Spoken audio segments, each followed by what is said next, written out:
د یو وخت خبره ده چې په یو کلي کې یو بزګر د کالو په نامه له خپلې ښځې سره اوسېده.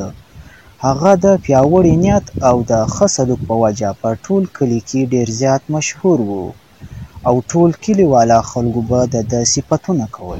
زما دوستانو، ډېر عمر مې شوی او په ډېرو ځایونو ګرځېدلی یم، خو د کالو رقم سړی مې پیدا نه کړو. ډېر ښه انسان دی، الله دې خوشحال لري. زما هم ډېر عمر شوی او په ډېرو ځایونو ګرځېدلی یم، خو د کالو رقم سړی مې پیدا نه کړو. ډېر ښه انسان دی، فرښته ده فرښته. کالو زما ډېر ګران دوست دی او زه یې د نږدې نه پیژنم. زه چې کله هم امانت پټوم نو ده سره یې پټوم. دی په امانت کې هېڅکله هم خیانت نه کوي، نو ځکه په ما ډېر ګران دی. هو والله کالو خو ډېر ښه انسان دی. هغه هېڅکله هم آرام نه خوري چې په لاره یو شی پیدا کړي هم نو تر خپله مالک یې ضرور رسوي. هغه آرام نه خوري. کالو به سهار د وخته کله چې لمر راخته لاړه به خپلې بزګرۍ ته او هلته په بزګرۍ کې به یې کار کاوه ان تر مازدیګره پورې، او مازدیګر ناوخته به راغلو خپل کور ته. کالو به ټولو کلیوالو ته ښې ښې مشورې ورکولې او خلکو ته به یې ښې ښې خبرې کولې. خلک به یې خوشحالول او خلک به یې خندول. خلکو به هم دته ډېر په غور سره غوږ نیولی و او د ده د خبرو څخه به یې ډېره زیاته فایده اخیستله او د ده په خبرو به ډېر زیات خوشحاله کېدل. ټولو کلیوالو به امانتونه د ده سره ایښول. بیا یو سهار د وخته کالو روانو بزګرۍ ته. کله چې په لاره تله نو د یو کڅوړه ولیده چې په لاره کې پرته وه. کالو د کڅوړې خواته ورنږدې شو. یاره چې دا کڅوړه به د چا وي او د چا نه به لوېدلې وي. زما خیال چې قیمتي کڅوړه ده، ته راشه ویې ګوره. کالو چې کله کڅوړه خلاصه کړه نو په کڅوړه کې بلا شمېر پیسې پرتې وې. اوهو، په دې کڅوړه کې خو بلا شمېر پیسې پرتې دي چې دا به د چا نه لوېدلې وي. خوارکی به ډېر زیات پریشان وي. کالو دې کڅوړې ته بیرته غوټه ورکړه او بیا یې دا کڅوړه واخیستله. روان شو د خپل کور پر طرف. کالو چې کله دا غوټه کوټې ته دننه کړه نو کوټه کې د ده ښځه هم ولاړه وه. د ده ښځې چې کله دا کڅوړه ولیده نو ډېره زیاته حیرانه شوله. اوف ښځې، په دې کڅوړه پسې ډېر زیات ستړی شوم.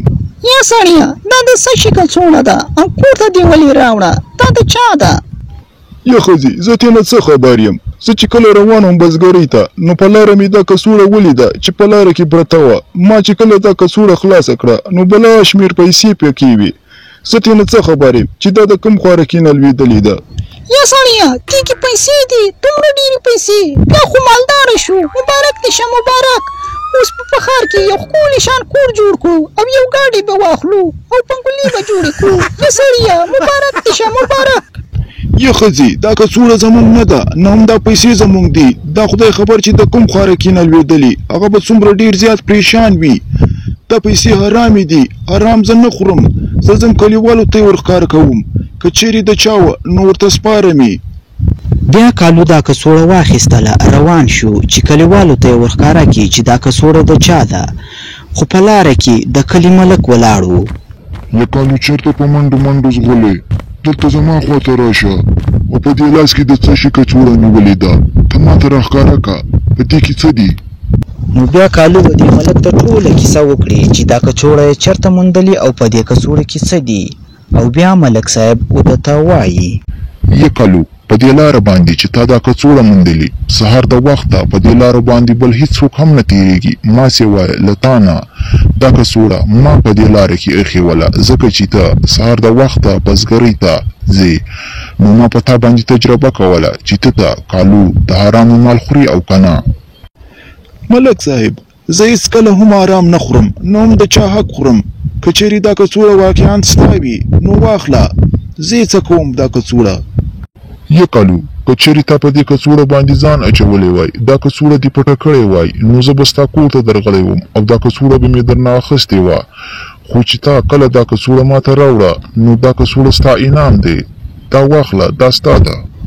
کالو خپل پوره وس وکړي چې ملک صاحب دا کڅوړه ستا ده، دا واخله. خو ملک صاحب ورته ووایي چې نه، دا کڅوړه ستا انعام دی، دا واخله او خپل کار پې برابر کړه. او بیا کالو له ملک صاحب څخه مننه وکړه او دا پیسې واخیستلې. نیمه یې پر مسکینانو او غریبانو باندې تقسیم کړې او په نیمو باندې لاړو ښار ته. هلته په ښار کې یو ښکلی شان کور جوړ کړه. کالو او ښځه په هغه کور کې ښه په آرام او سکون اوسېدل. ګرانو دوستانو، له کیسې څخه م غرض دا و چې له حرامو، له غلاو، بلکې هر هغه څه چې په هغه کې ګناه او سزا وي ځان وساتو. ګرانو دوستانو او خوږو ماشومانو، د پښتو ژبې کارټون ویډیو او خوږو کیسو تر ټولو لوی چینل همدا دی. په دې چینل کې موږ سره ډېر خلک ملګري دي.